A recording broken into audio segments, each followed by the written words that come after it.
dari saudara kita di Kristen ada perwakilan 5. Tanya yang berbobot, nggak usah takut untuk mengkritisi dua pembicara di Islam ini ya.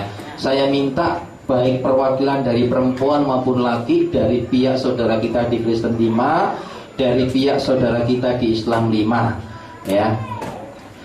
Yang pertama saya berikan dulu kepada saudara saya di Kristen, perwakilan Kristen, monggo. Ya tolong dikasih mic. Oh iya. Oh iya, maju saja, mic-nya enggak ada toh? Oh, enggak cukup. Ya udah. Maju aja.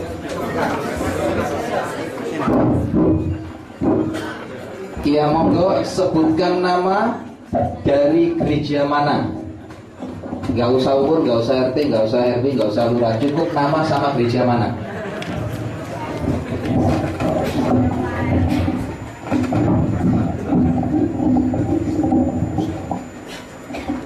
Baik, nama saya Andi. Saya dari Jember. Saya dari gereja GPDI. Saya baru sebenarnya tidak mengikuti acara ini dari pagi, tapi baru setelah istirahat siang tadi saya mendapat info, sehingga saya tidak terlalu menyimak uraian-uraian dari pembicara Muslim, baik Bapak Ali ya, Bapak Ali dan Bapak Masud. Tetapi barusan saya sempat mendengar, terutama misalkan tentang pandangan tentang firman tadi ya, yang dibahas ya. Saya ingin menyatakan keberatan karena tadi ini sedikit ada kesalahpahaman karena hanya memandang dari segi makna dari kata firman itu sendiri, tetapi tidak memperhatikan atau tidak melihat konteks teologis penggunaan kata firman untuk Yesus di dalam Injil Yohanes 1:1. Kalau kita baca di dalam Injil Yohanes 1:1 kan di sana dikatakan NRK en hologos, kaiologos en prostorteon keteos en hologos, pada mulanya adalah firman. Firman itu bersama-sama dengan Allah dan firman itu adalah Allah. Saya pernah membaca tulisan, kalau tidak salah Bapak Insan mungkin ya. Kalau misalkan saudara Ali misalnya atau saudara Yati bersama dengan saudara Tono, maka tidak mungkin Yati adalah Tono. Karena itu pada mulanya firman bersama-sama dengan Allah, maka tidak mungkin firman itu adalah Allah. Jadi Injil Yohanes 1:1 ini sama sekali tidak benar, karena tidak mungkin, tidak sesuai dengan logika. Itu kalau kita memahami secara harafiah. Tetapi bagaimana konteks penggunaan latar belakang makna firman di dalam Injil Yohanes 1:1, saya kira itu yang diabaikan oleh pembicara dari pihak Muslim. Oke, inti pembicaraan dari saudara Andi. Saya ingin menyanggah, bukan bertanya, ingin mempertanyakan tentang pernyataan Bapak Ali tadi, bahwa saya tidak setuju ketika dia memahami di dalam agama Yahudi, ketika Memra itu keluar dari Allah, dari Yahweh, itu dia adalah ciptaan. Kalau tidak salah, saya mendengar ungkapan itu. Nah, di dalam latar belakang Yahudi, kalau kita belajar Targum itu kan parafrase perjanjian lama di dalam bahasa Arab. Saya kira Pak Ali sudah tahu. Iya kan? Di dalam Targum ketika Yahweh itu digambarkan bersentuhan dekat dengan umatnya, maka kata Yahweh itu selalu diterjemahkan Memra Allah, firman Allah. Misalkan ketika Nabi Yakub dia pernah berkata, kalau Tuhan ini dalam kitab Taurat bahasa Ibrani ya Pak Ali ya, pasti Anda tahu. Kalau Yahweh membawa aku pulang dengan selamat, memberi aku roti untuk kumakan, pakaian untuk kupakai, dan membawa aku pulang dengan selamat ke rumah orang tuaku, maka Yahweh akan menjadi Allahku. Mungkin karena waktunya begitu mepet, jadi mungkin kalau saya saring tanggapan saudara Andi menolak keras pernyataan saudara Ali bahwa Anda tidak setuju, menganggap pernyataan saudara Ali ini bertolak belakang dengan prinsip yang Anda pegang, yang ada imam. Bukan prinsip yang saya pegang, tetapi karena tidak memiliki landasan historis dalam Yudaisme. Kalau bukan prinsip Anda, prinsip siapa? Latar belakang Yudaisme. Iya, tapi kan itu prinsip iman Anda, kan gitu ya. Ya itu yang saya maksudkan. Anda harus punya prinsip iman. Kalau nggak punya prinsip iman, tetap prinsip iman saya. Nah, itu yang saya maksudkan, gitu loh. Ya, oke, terima kasih. Ya, Pak Ali, mohon ditanggapi sebentar. Jadi saudara Andi merasa keberatan dengan pernyataan kata-kata firman yang dianggapnya rancu oleh dia, tolong bisa diberikan tanggapan sebentar. Terima kasih. Sebagai pengantar ya, saya belajar kepada Mama Rifka Seyer itu sudah lama. Beliau orang Yahudi dan Hodoledonai sekarang beliau sudah meninggal dan dimakamkan di Israel. Jadi saya belajar Yahudi bukan dari orang Kristen, tapi dari orang Yahudi sendiri. Dan akrab dengan bacaan Targum dan akrab dengan bacaan Torah Sebikhtab dan Torah Seba'alpih. Dalam ajaran Yahudi pun sampai sekarang, bahkan yang dulu-dulu, atau mungkin kalau mau Facebook bisa kontak dengan Yakub Baruch. Dia menjadi rabai dulu Kristen, dia keturunan Yahudi Kristen, sekarang murtad jadi Yahudi karena tidak bisa mempercayai Yesus sebagai bagian dari firman dalam konteks Trinitas. Nah, coba saya ingin memberikan informasi bahwa antara Yahudi memahami firman dengan Muslim memahami firman itu sama 100%. Bisa membedakan mana firman yang melekat pada diri Allah atau Adonai atau Hashem atau Allah sama. Tapi kalau dalam konteks Kristen beda. Jadi dalam agama Ibrahimi yang sama-sama sepakat itu Yahudi dan Islam. Yang Kristen yang menyimpang dari tradisi Yahudi, apalagi mau disamakan dengan Islam, tidak nyambung. Dalam masalah apa? Dalam masalah memahami Amar, Omer, Memra. Apa itu firman? Karena dalam konteks Yahudi sudah tegas, firman itu ya tetap melekat pada diri Allah Subhanahu wa Ta'ala. Ketika dia menciptakan sesuatu dengan menggunakan istilah melahirkan. Tetapi yang arti metafor majazi ini bukan dimetaforkan lagi oleh Kristiani, tapi dimaknai secara harfiah. Sehingga al-maulud ghairi makhluk, dilahirkan tapi tidak diciptakan. Ini sesuatu yang menyimpang dari tradisi Yahudi, tidak sama dengan Islam, apalagi dibaca dari kultur Semit. Jadi yang jelas Islam dan Yahudi tidak ada problem. Tapi problemnya itu ada dalam kekristenan sendiri. Sampai sekarang Kristen pun problem memahami mengenai firman. Ada yang disebut sebagai saksi Yehova sekarang. Saksi Yehova mengatakan Jesus Christ, Nabi Isa itu memang firman, tapi dia diciptakan. Sekarang kalau debat dengan orang Islam, ya pasti nggak ketemu. Jangankan dengan Islam, dengan sama-sama Kristen yang saksi Yehova aja nggak ketemu. Mengenai firman itu persoalannya, nggak ketemu. Ini masalah sentral, masalah tauhid. Jadi di dalam Islam itu tidak ada istilah itu. Nah, ini yang saya coba untuk tadi klarifikasi ya. Ini sebetulnya Bible, Perjanjian Baru berbahasa Aramaik, bahasa Nabi Isa. Tetapi ini ada kesalahan terjemah, bahkan menyembunyikan sesuatu yang sebetulnya jelas bagi mereka yang tahu bahasa Aramaik. Tapi bagi yang tidak tahu bahasa Aramaik pasti dibohongi. Persoalannya begini. Coba ini ya, baca aja Latinnya, sudah dilatinkan. Atilet lechon geriomana. Telah dilahirkan lechon, lakum bahasa Arabnya, lechon bahasa Aramaik. Telah dilahirkan bagi kalian geriomana pada hari ini. Peruka. Peruka itu dalam bahasa Al-Faruq, pembeda atau Furqan, pembeda. Tapi di sini tidak muncul terjemahannya, tidak ada. Deaituhi Maria Mesiha, yakni Maria Mesiha. Nah, coba ini ya. Ini tulisan Mim Resh Yod Alif, Maria. Ya, tapi coba di sini latinkan Maria ditambahi H. Padahal di sini tidak ada H, tapi di sini tulis H. Satu huruf itu menentukan makna. Karena dalam bahasa Aramaik yang namanya Maria itu tuan, bukan Tuhan. Kalau Maria mungkin bisa beralibi Mar itu tuan, Yah potongan dari kata Yahweh. Jadi Tuhan Yahweh. Ya. Dan istilah Tuhan Yahweh, Maria itu tidak ada dalam teks Peshitta. Yang ada adalah Maria, artinya tuan. Maria Meshiha kemudian dijelaskan di sini Bemedinta David, Bemedinta di Madinah bahasa Arabnya, Medinta bahasa Suryani. Kemudian Be David, yakni di kota Daud. Jadi kalau diterjemahkan harfiah sesuai dengan versi yang ini, karena hari ini telah lahir bagimu juru selamat, yaitu Tuhan Yahweh. Jadi Yehova lahir di bumi sebagai Mesias di kota Daud. Orang Yahudi menyangkal, tidak mungkin Allah Yehova itu tiba-tiba menjadi manusia, lahir menjadi manusia. Tidak bisa, karena dia ensof. Tidak bisa didefinisikan bagaimana dia dilahirkan.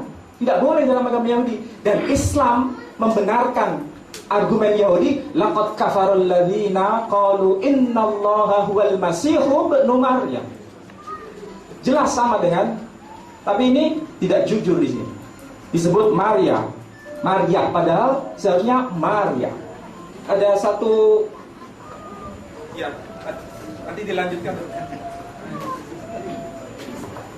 Ya, saya kira saudara Andi tadi sudah sedikit banyak sudah diberikan tanggapan oleh Pak Ali. Saya yakin apa yang beliau sampaikan tidak pernah akan memuaskan hati Anda, itu saya yakin gitu. Tapi biarlah apa menjadi tanggapan itu menjadikan suatu renungan dan pertimbangan nanti menjadi PR di rumah ya. Anggap aja itu sebagai ilmu untuk mengadakan suatu studi di dalam perjalanan religius Anda. Baik, kami minta kepada perwakilan dari saudara kita di Islam untuk memberikan sebuah pertanyaan. Sampaikan nama. Saya pikir tidak perlu dari masjid mana, tapi nama saja. Oh, hati salaman bawan datang. Pertanyaan Anda mau Anda tujukan kepada 3 pembicara ini. Salah satunya pembicara siapa, tujukan langsung. Tapi sebutkan nama Anda dari masjid mana, silakan.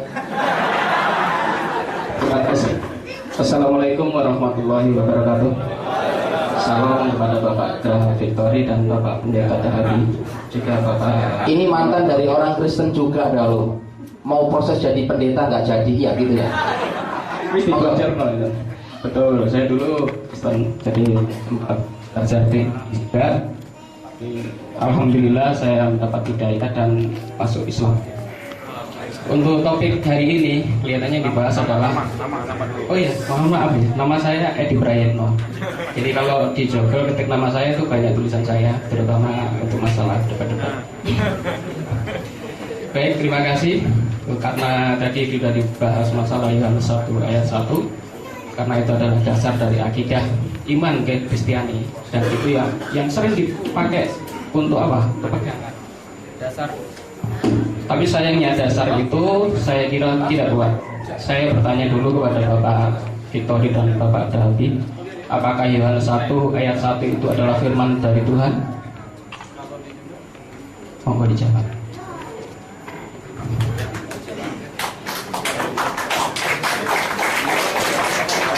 Saudara, ada cara pandang yang berbeda yang tidak disadari. Islam memandang kitab sucinya itu wahyu, disampaikan, langsung ditulis apa adanya tanpa campur tangan manusia.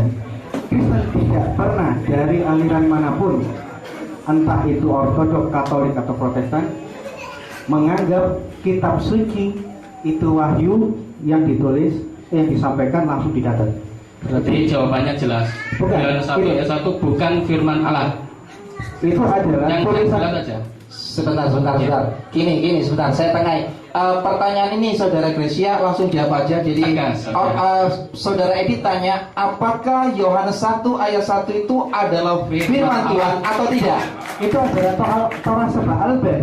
Kalau ngomong apa dengan yang disampaikan oleh Pak Ali. Ya. Kalau kita ngomong konteks Kristen, kita tidak bisa keluar dari pemahaman Yudaisme. Di dalam Yudaisme, silakan cross-check ke Pak Ali. Torah Sebikta yang tertulis dengan Torah Seba Albert sama. Perjanjian baru adalah penjelasan terhadap kitab-kitab perjanjian lama. Sehingga kitab perjanjian baru adalah kitab untuk memberikan penjelasan, dan itu dijadikan satu, dan itu tidak terpisahkan. Sekarang saya tanya, pengarang atau penulis kitab Yohanes itu siapa? Ya itu saya katakan bahwa pasal 1 ayat 1 sampai seterusnya itu ada mungkin sampai ayat ke-10 dan seterusnya. itu adalah saya katakan pembukaan daripada pengarang kitab Yohanes. Itu bukan firman Tuhan. Ya, jadi Karena di situ, itu bukan firman Tuhan. kalau tadi Mas Victory bilang bahwa itu adalah penulisan sejarah dan sebagainya, saya bisa tunjukkan dalam perjanjian lama itu banyak sekali bahwa firman Tuhan ditulis Allah berfirman, bahkan tadi Pak Ali juga menyatakan di situ adalah Allah berfirman, bahkan Allah berfirman pada Yesus juga, bahkan dalam kitab Injil Yesus berkata bahwa aku hanya menyampaikan firman. Itu ada ayatnya di kitab Injil, silakan dibuka. Perjanjian baru bukan dalam konteks itu. Orang-orang yang menyaksikan turun Saya lanjutkan pertanyaan saya dulu, nanti itu adalah sebuah tulisan yang diilhamkan. Ingat, orang Kristen memahami perjanjian baru adalah tulisan-tulisan yang diilhamkan, bukan wahyu yang disabdakan, didiktekan, diimlakan. Saya lanjutkan dulu aja. Begini, Mas Edi, tolong langsung berikan aja pertanyaan saudara. Apa inti pertanyaan? Tadi pertanyaan sudah dijawab. Yohanes 1 dari jawab dengan tegas. Jadi saya bisa garis bawahi bahwa pembicara dari Kristen membuat suatu pernyataan sikap bahwa Yohanes 1 ayat 1 itu adalah firman Tuhan. Nah, tolong sekarang berikan inti dari pertanyaan saudara kepada pembicara Kristen. Jadi saya mohon diuraikan bahwa kalau Yohanes 1 ayat 1 itu adalah firman Allah dan Yesus adalah firman, kenapa Yesus juga berkata bahwa aku hanya menyampaikan firman? Itu ada dalam kitab Injil. Silakan. Terima kasih. Terima kasih Bapak. Kumpulkan di mana ayatnya? Lukas 4:43. Betul. Ayo, mari kita lihat apa nama konteksnya. Apa Pak? Lukas apa Pak? Lukas 4:43. Wah, pinter sama situ Pak Deto, Pak. Lukas pasal 4 ayat 43. Saya akan bacakan ya. Apa pinter nggak tadi pendeta?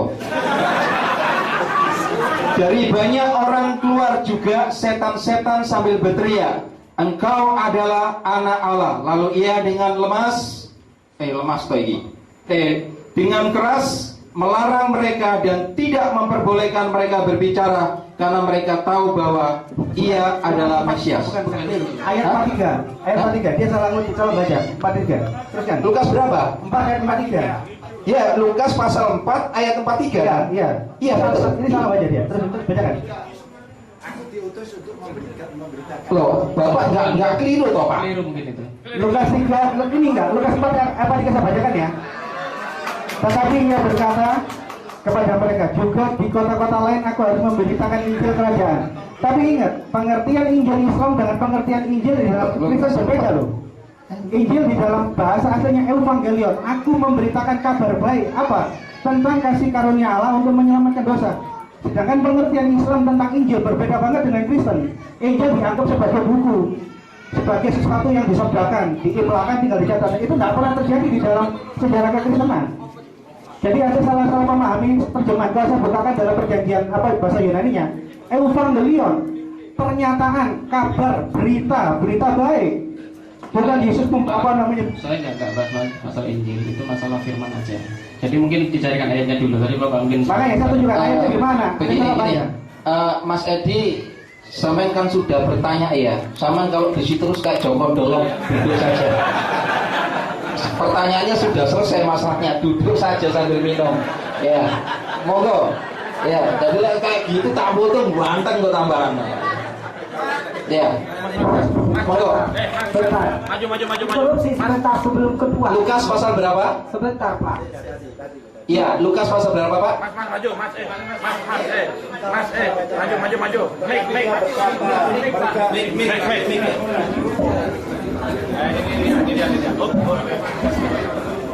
Tetapi ia berkata kepada mereka juga di kota-kota lain, aku harus memberitakan Injil kekerajaan Allah sebab aku diutus. Yesus itu hanya diutus, bukan Tuhan.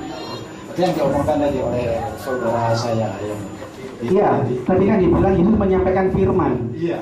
Sedangkan saya tanya mana ayatnya? Dibilang Lukas pasal 3, tidak ada kalimat itu. Artinya kan saya sudah menyanggap betul. Kata Injil, Yesus menceritakan Injil dalam pengertian Kristen Evangelion adalah dia berdakwah menyebarkan kabar baik. Tidak pernah ada yang seperti dipahami oleh Pak Edi. Tunjukkan ayatnya kalau ada. Saya tantang langsung, mari kita baca sama-sama. Tidak ada Pak. Tapi kan intinya apa yang dicoba ngomongkan Pak Edi tadi itu bahwa Yesus utusan. menyangkalkan Yesus itu hanya diutus. Makanya sekarang oke. Cara pandang Islam berbeda dengan kita. Kita memandang Yesus, dia adalah utusan, dia adalah gembala yang baik. Dia adalah nabi, dia adalah firman. Kristen mengajarkan semuanya, Pak, itu salah satu ajaran Kristen.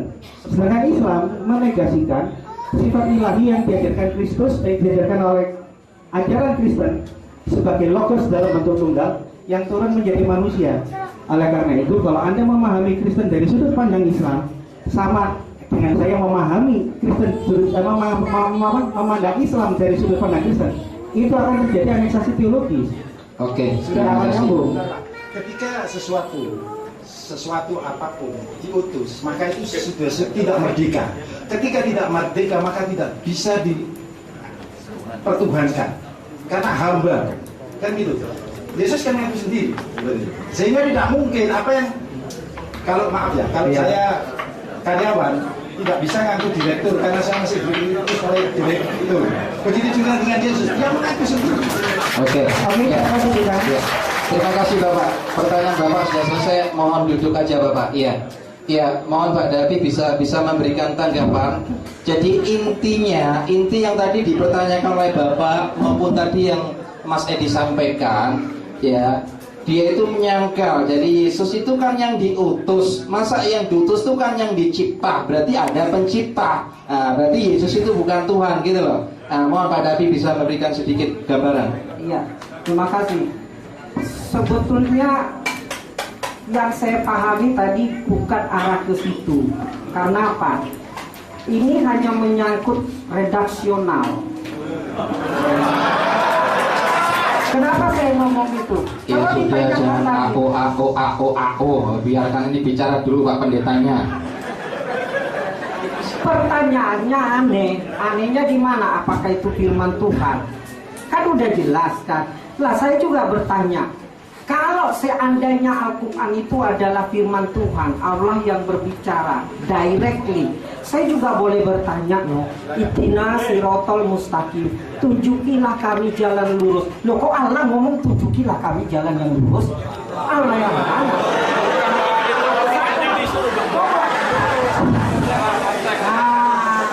Kita ini kayak Sudah.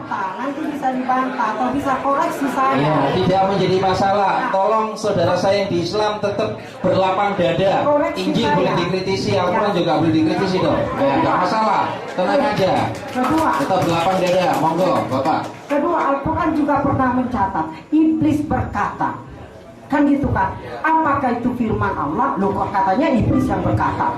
Kok bagaimana ini bisa menjadi firman Allah? Itu maka saya katakan tadi itu redaksionalnya, ya, oke. Lalu pertanyaannya tadi hamba. Keluaran itu mengatakan aku telah mengutus aku kepadamu. Artinya apa? Kan gitu. Itu pertama. Lalu kedua, masalah soal dikatakan hamba. Sekarang kita ini selalu memposisikan, memandang Yesus sebagai manusia, tetapi meloncat kemudian kepada keilahiannya. Padahal kekristenan memandang Yesus dari dua segi mata sisi seperti kita mengetahui nilai nominalnya uang logam. Kalau satu sisi yang manapun itu kita lihat selalu salah. Jadi apapun kata Bapak seperti Al-Hadedat bilang, masa Allah menetek kepada seorang perempuan, masa Allah makan. Ngomong ketika saya juga ditanya, Pak Davi, kita ini seorang mahasiswa, calon dokter. Kalau Yesus itu Allah, masa dia makan dan minum? Mohon maaf 1000 kali maaf. Dia katakan, kalau itu Allah kamu itu kentut dan berak. Itu dari segi kemanusiaannya kan tadi juga sudah dijelaskan.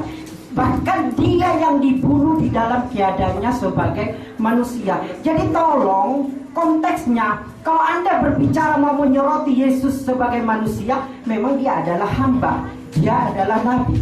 Tapi kalau Anda menyoroti Yesus sebagai firman menurut apa yang dikatakan oleh Alkitab, karena Yohanes 1 ayat 1 itu paralel dengan Kejadian 1 ayat 1. Pada mulanya Allah mencipta, pada mulanya adalah firman yang tidak berawal dan tidak berakhir. Jadi jangan dipertanyakan, dicoba diparadokskan, dibentukkan antara keilahian Yesus dengan kemanusiaannya. Terima kasih. Ya, oke, terima kasih. Ya, mungkin waktu sudah habis. Ya. waktunya sudah Saya habis. menambahkan sedikit. Iya. Di dalam Islam, kalau Anda baca Tarik al-Khulafa, pertentangan antara Mu'tazilah sama Ahlussunnah, itu sampai terjadi pertumpahan darah. Tidak sederhana yang dibilang oleh tadi Ustadz itu. Tetapi sekali lagi saya tegaskan, di dalam Kristen, firman bagi orang Kristen itu tidak ciptaan. Sedangkan saksi Yehova mengajarkan firman itu diawali oleh waktu. Dan itu yang ditanyakan sama orang-orang Kristen golongan saya. Jikalau firman diawali oleh waktu seperti ajaran saksi Yehova, firman Tuhan itu cara menciptakannya gimana? Jadilah firman, tak mungkin mau ngomong aja tidak bisa. Oke, Saudara Gracia, waktu sudah habis. Saya bisa minta digantikan mic-nya ini ya, soalnya mic-nya ini suaranya nggak bisa didengar loh, dengung ya gitu loh. Sekarang waktunya saudara saya di Kristen. Namun sebelum saudara kita di Kristen menyampaikan, sekali lagi, kalau ada kritik kepada Al-Quran, kita harus berlapang dada. Seperti tadi yang disampaikan oleh beliau, menyitir ayat Quran ihdinas siratal mustaqim, itu kita harus bangga. Bangganya apa? Umat Islam itu, umatnya Kanjeng Nabi Muhammad itu di dalam setiap sholat, setiap doa selalu memohon petunjuk jalan yang lurus supaya nggak melenceng gitu loh ya. Makanya harus terus ke jalan yang lurus gitu loh. Jadi ayat itu tidak perlu dikomentari negatif, tetap positive thinking. Oke, saya minta saudara saya di Kristen ya, saya minta nanti ada yang cewek yang bisa untuk tanya gitu loh, jangan cowok aja. Monggo sebutkan nama dan gereja mana. Jangan ke susu. Ayah kon, iya untung nggak kena. Mirip sama masih dulu di sana, Edi. Oh mirip apanya? Namanya. Oh namanya ya. Nama? Saya mau nanya kan. Namanya? Freddy dari GBB Surabaya. Oh dari GBB Surabaya, ya. Ini. Belakang saya sempat tanyakan, tapi saya masih belum puas di pertanyaan saya. Ya memang nggak akan pernah puas. Yang untuk ini, narasi Quran soal Maria berbicara dengan malaikat. Dalam Ali Imran pasal 45 itu narasinya, ya narasi Maryam ayat 4, nggak usah pakai ayat. Ali Imran 45. Ya. Itu narasinya panjang. Dan ingatlah ketika malaikat berkata, ya Maryam, sungguhnya Allah memberkati kamu dengan firman dari Dia, namanya Al-Masih Isa putra Maryam, seorang yang terluka di dunia dan di akhirat. 45. Tapi dalam surat Maryam 19, Ali Imran 45. Dalam surat Maryam ayat 19, ia berkata, sesungguhnya aku ini hanya utusan Tuhanmu untuk memberikan seorang anak laki-laki yang suci. Dari panjang narasinya juga berbeda. Kemudian respon dari Maryam, Ali Imran ayat 47, Maryam berkata, ya Tuhanku, bagaimana kau mempunyai anak padahal aku belum sentuh laki-laki. Allah berfirman, demikianlah menciptakan apa yang dikehendakinya. Apabila Allah berkehendak menetapkan sesuatu, maka Allah hanya cukup berkata, jadilah, maka jadilah. Ayatku. Lalu dalam surat Maryam 19:20, Maryam berkata, akan ada bagiku seorang anak laki-laki. Aku tidak pernah seorang manusia pun menyentuhku, dan aku pula bukan seorang pezina. Jibril berkata, demikian Tuhan berfirman, hal itu adalah mudah bagiku, dan agar kamu dapat menjadikan suatu tanda bagi manusia sebagai rahmat dari kami, itu dan adalah suatu perkara yang sudah diputuskan. Kebingungan saya gini, Quran yang menerima Quran itu Nabi Muhammad di satu zaman, di bahasa yang sama, zaman yang sama. Tapi kenapa kok dua narasi peristiwa yang sama kok berbeda di dua ayat ini? Kalau dibilang saling melengkapi, penerimanya cuma satu. Kalau kita misalnya melihat satu konteks peristiwa, penerimanya dua, itu mungkin bisa berbeda. Misalnya Persebaya ada pertandingan Persebaya 10.000 supporter. Terus ada lagi wartawan Surya, ribuan supporter. Berarti kan ada berbeda. perbedaan. Ada perbedaan. Jadi poinnya, yang poinnya itu. Jadi iya, perbedaan antara satu ayat dengan ayat yang lain gitu ya. narasinya berbeda. Tapi Anda saat ini dalam bertanya ini tidak dalam kondisi bingung kan? Makanya saya bertanya. Stabil ya, Saya enggak. bertanya. Cuma hanya bingung dalam itu ya. Tapi Anda dalam kondisi tidak bingung ya. Oke, ya, Kenapa oke. berbeda? Karena itu firman Tuhan, betul ya? Ya, oke. Saya Ya, oke. Saya tampung dulu ya. Ustadz berdua mohon ditampung dulu. Saya minta lagi, ini tadi dua pembicara dari Kristen ya. Sekarang saya minta satu lagi dari pembicara di Kristen. Satu lagi pembicara di Kristen. Hah? Enggak, biar saya tampung dua langsung dijawab dari pihak Islam gitu loh. Ya, penanya dari pihak Kristen. Monggo. Kristen satu lagi. Enggak usah takut. Kristen satu lagi.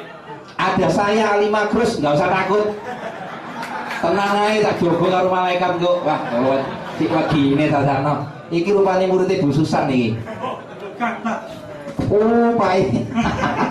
Ayo monggo silakan Pak, sebutkan nama dari gereja mana. Sampai Gembala Sidang ya? Hah? Gembala Sidang. Ayo, oke, monggo silakan sebutkan nama. Baik, perkenalkan nama saya Suardin, biasa dipanggil Udin. Saya ingin yang pertama menanyakan tentang penjelasan Pak Ali tadi, menghubungkan Kristen dengan saksi Yehova. Mohon maaf Pak Ali, kami sendiri tidak sepakat dengan saksi Yehova, karena saksi Yehova dalam kekristenan sama seperti Islam liberal sekarang ini. Jadi kalau itu di-matchingkan itu sama Pak, karena dalam kekristenan itu beda. Jadi tidak bisa menjadi landasan untuk membenarkan suatu konsep. Yang kedua, tadi Bapak menampilkan ada kekaburan di Pesita. Tolong ditampilkan itunya. Nah, sekarang terjemahan Bapak tentang ayat ini apa? Dan apa hubungannya kalau itu kata Tuhan dengan Sang Mesias? Karena Mesias bagi pandangan orang Yahudi itu raja yang akan datang, Pak. Jadi kalau memang itu Tuhan, apa hubungannya dengan kata Mesias? Jadi Bapak tadi mengatakan ada kekaburan, ada penyelewengan, tetapi terjemahan Bapak tidak jelas di sana. Berikutnya, karena waktunya sedikit. Iya. Sebentar, saya lupa tadi. Sorry. Jangan lupa nanti ditanyakan di rumah saya aja.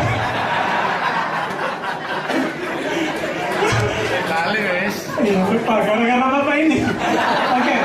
Ini pertanyaan saya, jadi itu mohon dijawab supaya menjadi jelas begitu ya.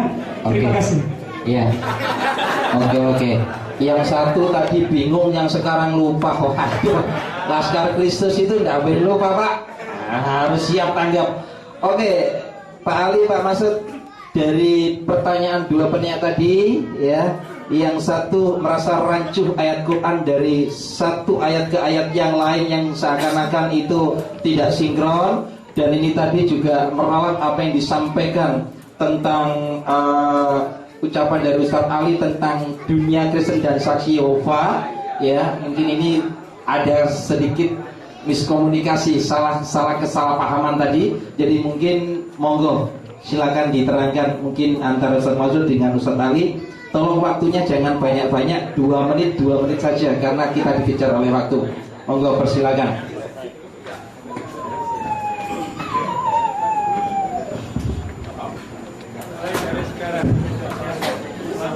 Ya, saya akan jawab pertanyaan yang terakhir terkait dengan Peshitta. Jadi Peshitta itu Injil yang dianggap asli, yang ditulis dalam bahasa asli, bahasa Suryani. Itu dipakai oleh Ortodok Assyria. Sementara Ortodok Syria beda dengan Assyria. Ortodok Syria mengatakan Peshitta ini bukan yang asli, tapi terjemahan dari Injil berbahasa Yunani. Jadi antara Kristen satu dengan yang lain tidak sepakat bahasa asli Injil itu dalam bahasa apa? Tidak sepakat. Muslim madhab apapun semua sepakat dalam bahasa Arab. Oke, saya ambil yang Peshitta. Ini ada salah penerjemahan, bahkan ini merupakan penyelewengan. Saya katakan penyelewengan karena kaitannya dengan masalah ilmu kalam. Di sini ada tulisan Maria, Mem, Resh, Yod, Alif. Kalau dibaca itu Maria. Maria beda dengan Maria. Ada H. Di sini ada tambahan huruf H. Kalau Maria dalam bahasa Suryani itu artinya tuan, juga bisa Tuhan. Ya. Karena dalam istilah Maria di sini ini menekankan potongan dari kata Mar dan Yahweh. Jadi Tuhan Yahweh telah dilahirkan di kota Daud. Padahal bahasa Pesitanya tidak begitu. Tapi Tuhan yang bernama Yesus yang disebut Mesiha itu dilahirkan di kota Daud. Jadi tidak ada hubungannya dengan masalah Yahweh yang lahir menjadi manusia. Jadi Yahweh tidak pernah dilahirkan. Teks Pesita tidak mendukung itu. Untuk mengetahui itu, coba bisa dilihat di sebentar.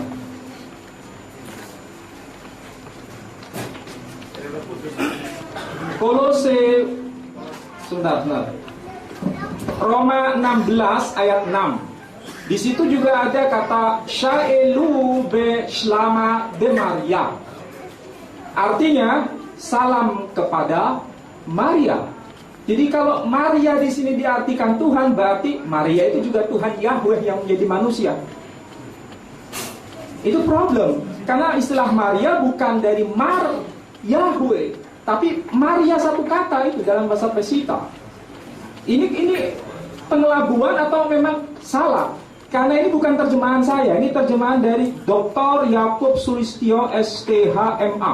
Karena dia punya keyakinan bahwa Yahweh menjadi manusia. Dan itu sangat fatal dalam teks Pesita tidak mengatakan begitu.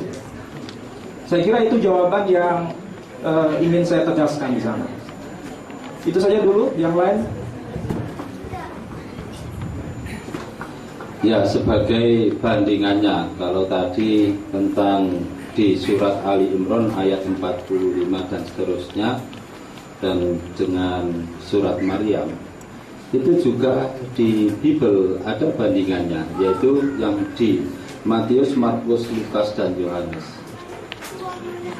Itu kan pada saat Yesus disalib, itu kan ceritanya kan, Yesus disalib, ada tulisan. Nah, tulisannya itu mana yang benar dari konteks dari 4 Injil itu. Ada yang mengatakan inilah raja orang Yahudi. Yang kedua, Yesus Kristus raja Yahudi. 3, raja Yahudi. 4, inilah Yesus Kristus dari Nazaret, Raja Yahudi. Kira-kira mana yang benar? Bandingannya sama seperti ini. Ada yang singkat, ada yang tidak singkat. Kalau Anda menyalahkan Al-Quran, berarti ya Injil, 4 Injil itu juga salah. Itu aja jawaban saya.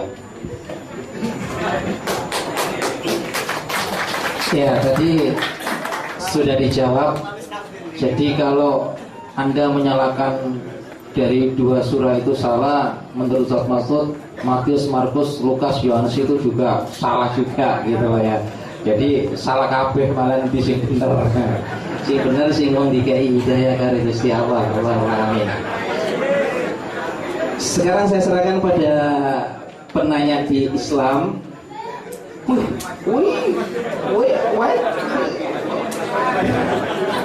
Sini Pak Ganteng dulu, mau Pak Ganteng. Baik, assalamualaikum warahmatullahi wabarakatuh. Waalaikumsalam. Monggo. Saya mau menasihati dan bertanya. Yang pertama,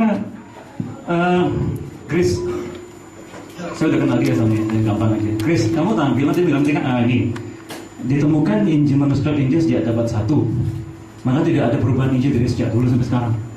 Nah sekarang Injil yang 4 itu jelas kita temukan banyak sekali pertentangan di situ. Sama-sama buka laptop, kita bisa semalaman di sini ya, atau kita menjadi dunia maya aja ya. Itu banyak sekali. Maksudmu apa tadi? Itu pertama yang dulu ya.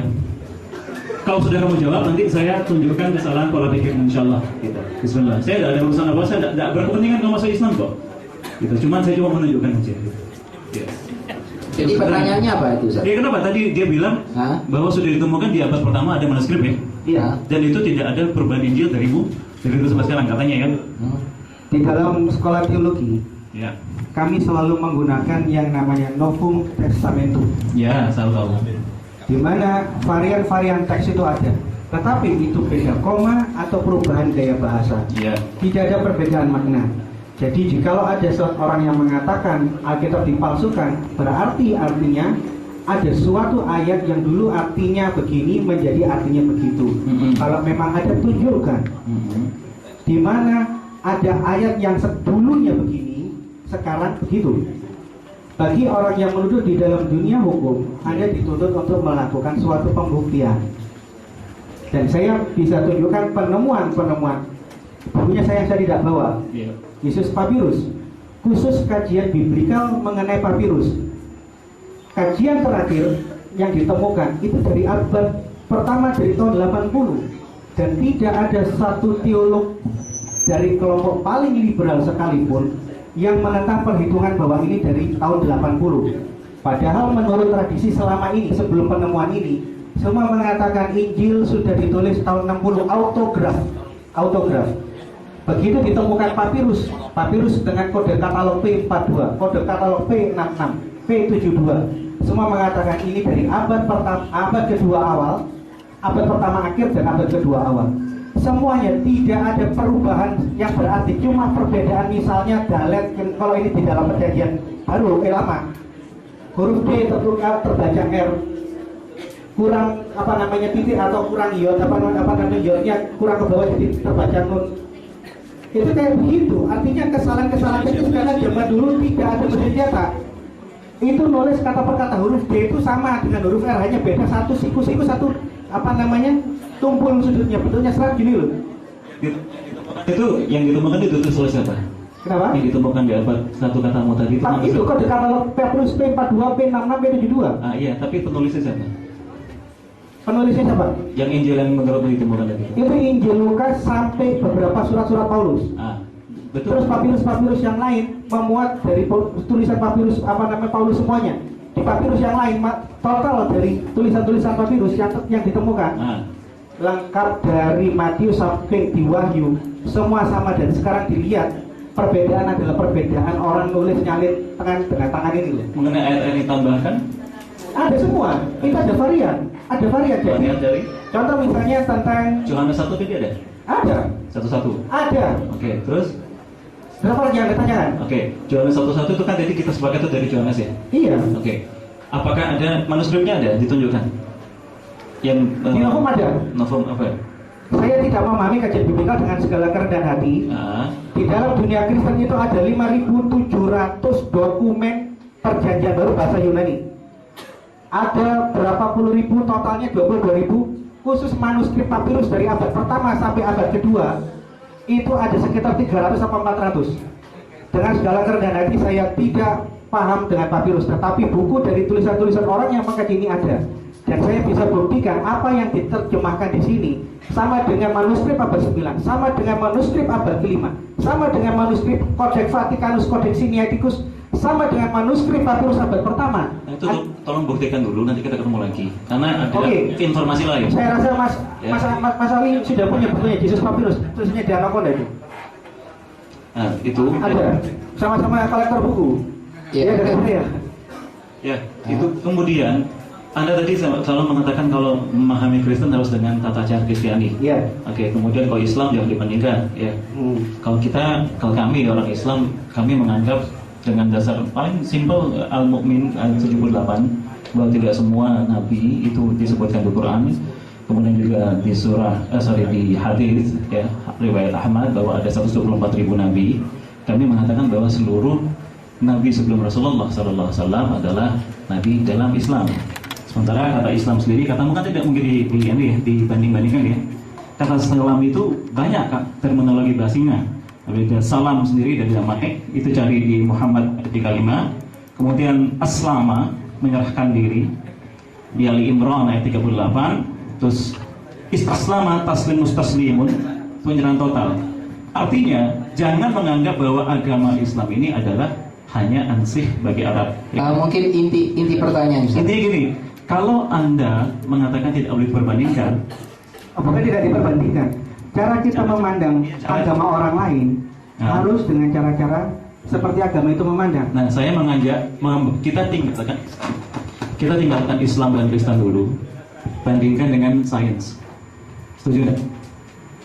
Karena begini, kalau dalam ini, kalau dalam terminologi Islam ada ayat kauniyah dan kauliyah, kamu tahu kan?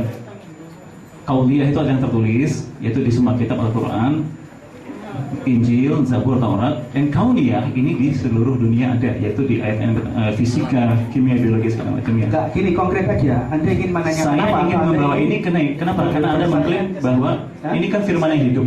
Ya. Karena kelahiran itu adalah firman yang hidup. Ya. Kami punya alat bantu lain. Alat bantu lain selain Al-Quran dan Sunnah. Kami juga punya alat bantu masalah fisika, logika umum. Kata-kata seperti tadabbara, tafakkara itu banyak sekali di Al-Quran. Pikirkanlah. Ini membuka kemungkinan menuju tafsir ayat-ayat kauniyah, bukan hanya kauliyah. Kauniyah itu yang tersebar luas dan kauniyah. Intinya adalah harusnya kelahiran itu masuk akal atau tidak. Kalau Kristen menolak akal sehat, ini saya khawatirkan akan menyebabkan diri sendiri. Saya tidak banyak bertanya karena yang tadi saya tanyakan Anda belum dapat tunjukkan dulu bukti-bukti konkret yang tadi, ya kan? Jadi itu harus diteliti dulu. Tapi yang kedua, mari tinggalkan dulu logika Kristen yang 2000 tahun itu dibuat oleh banyak santo segala macam itu, dan kita tinggalkan dulu itu termasuk